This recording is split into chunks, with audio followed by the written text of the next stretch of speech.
Firstly, in this first example, I've got two fair six-sided die. When you have got fair die, just remember that fair and unbiased refers to the same thing.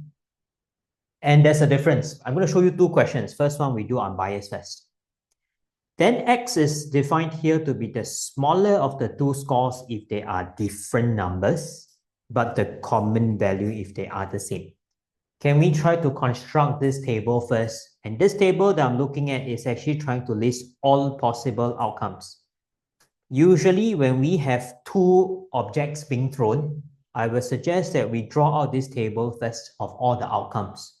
Meaning I'm looking at the top here is die 1, this is die 2. Just try to write down all the outcomes so that you understand the problem better. Okay, so die 1 and 2 will be 1 to 6.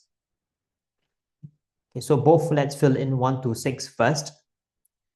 Hence, there will be 36 possible outcomes. Okay, they mentioned that X is defined to be the common value if they are the same. So we fill in that first. These diagonals will all be 1 to 6. If they are the same, it's that common value. But it will be the smaller of the two numbers if they are different. So over on the first row and first column, everything is 1. The smaller of the two values is 1. Same for the first column, everything here will be 1. Okay, hence, we should also understand now that the next row, smaller of the two numbers will be 2. Same for the next column. And we can keep extending this to 3, 4, and 5.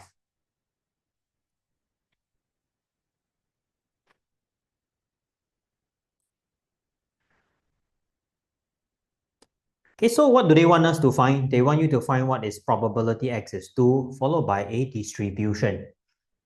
The reason why I wanted to emphasize on this is unbiased die is because then each of these cells, or let's write here, each cell is equally likely. Since you have two unbiased die, every cell will have the same chance of occurring, which means that their probability is 1 out of 36 for every single cell there. So if we are looking at calculating X is 2, we will just be calculating how many cells there are. Okay, the number of 2's here will be 9. Hence, we can conclude that if I want probability P of X equals